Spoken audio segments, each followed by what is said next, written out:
मेरे समस्त EPS 95 pensioners भाइयों, देश में मुझे पता है ऐसा कोई राज्य नहीं जहां पे ईपीएस 95 पेंशनर नहीं होगा। बट इतना ये है कि सिर्फ ईपीएस 95 पेंशनर को पता होके नहीं चलेगा, तो देश में समस्त जनता तक भी हमारी बात पहुंचनी जरूरी है। और गए साल यही जो काम था, आदरणीय कमांडर श्री अशोक राउत सर, जो राष्ट्रीय संघर्ष समिति बुल्डाना के राष्ट्रीय अध्यक्ष है, और माननीय श्रीमती हेमा मालिनी मैडम जी, जो कि मथुरा की सांसद है, इनके विशेष उपस्थिति में आदरणीय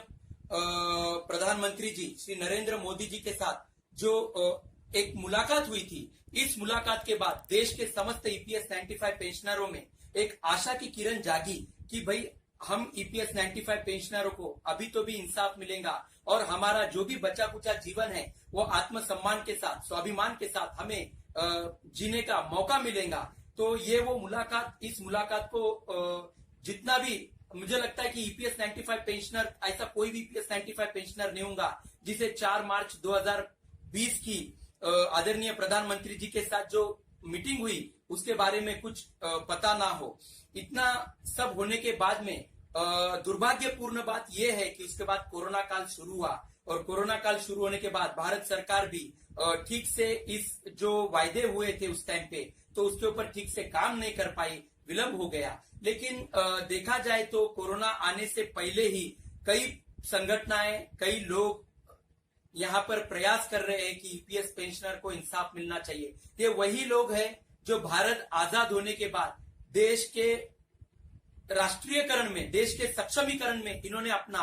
खून लगाया, अपना पसीना लगाया। देश के आर्थिक, सामाजिक और राजकीय स्थिति को मजबूत करने में इन समस्त 65 लाख ईपीएस पेंशनरों का उतना ही योगदान है जितना कि सरकारी कर्मचारियों का, और अभी आगे जाके जो पेंशनर बने, सरकारी पेंशनर्स बने, उनका जितना योगदान है, इनका भी उतना ही योगदान है। लेकिन तनख्वाह कम होने के नाते या फिर भारत सरकार का ठीक से ध्यान नहीं देने के नाते इन पेंशनरों के ऊपर जो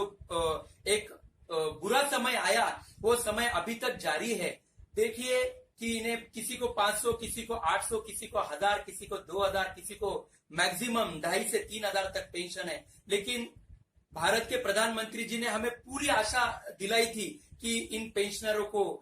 जो भी हो सकता है, इन्हें यहाँ पे आत्मसम्मान के साथ जीवन जीने के लिए हम भारत सरकार कुछ ना कुछ सकारात्मक निर्णय जरूर लेंगी। तो ये सब होने के बाद में हम पूरी तरह से राष्ट्रीय संघर्ष समिति बुल्डाना और उनके हर एक प्रयास के ऊपर हम उनको प्रोत्साहित कर रहे हैं, और हमसे जितना हो सकता है हम भारत सरकार से भी आशा भरी नजरों से देख रहे हैं। और ये जो बुजुर्ग लोग जो अनशन आंदोलन कर रहे हैं बुल्डाना में, 860 दिन से भी ज्यादा हो चुका है। लेकिन मेरी भारत सरकार से विनती है कि अभी तक पेंशनरों को इंसाफ नहीं मिला, और राष्ट्रीय संघर्ष समिति दिन रात भारत सरकार से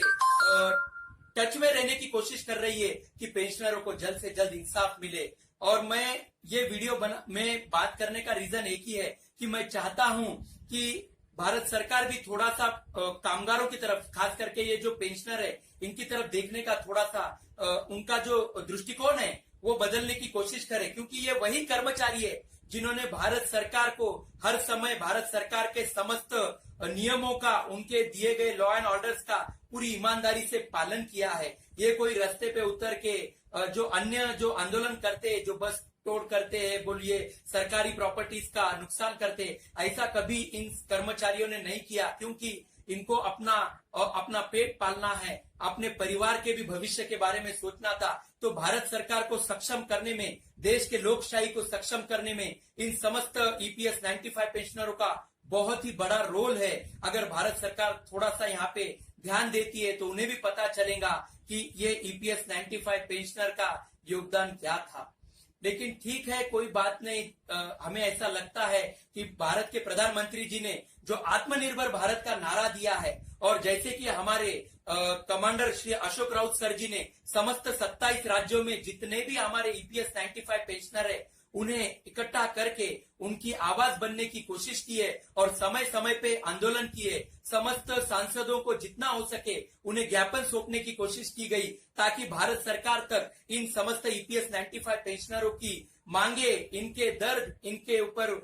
इनका जो जीवन चल रहा है, कष्टमय जीवन चल रहा है, ताकि भारत सरकार इस तरफ ध्यान आकर्षित हो और जल्द से जल्द पेंशनरों को इंसाफ मिले। तो मुझे ऐसा लगता है कि समस्त ईपीएस 95 पेंशनरों से मैं गुजारिश करता हूं कि वो भी अपनी तरफ से भारत सरकार को रिक्वेस्ट करने की कोशिश करे, क्योंकि हम घर के बाहर नहीं निकल सकते, लेकिन हम घर से तो बात कर सकते हैं भारत सरकार से। तो मैं चाहता हूं कि 65 लाख पेंशनरों में से कम लाख पेंशनर भी अगर भारत सरकार से यहाँ पे गुजारिश करेंगे तो हमारी आवाज आज नहीं कल भारत सरकार तक जरूर पहुंचेगी। कृपया आप सभी लोगों से निवेदन करता हूं कि आप सभी लोग, सभी पेंशनर, राष्ट्रीय संघर्ष समिति बुल्ढाना, नैक कमेटी, आदरणीय कमांडर श्री अशोक राउत सर और समस्त नैक कमेटी के वीर योद्धाओं को उनकी ताकत मजबूत करने के लिए अपनी आवाज अपने रिक्वेस्ट के थ्रू भारत सरकार तक पहुंचाने की कोशिश करें।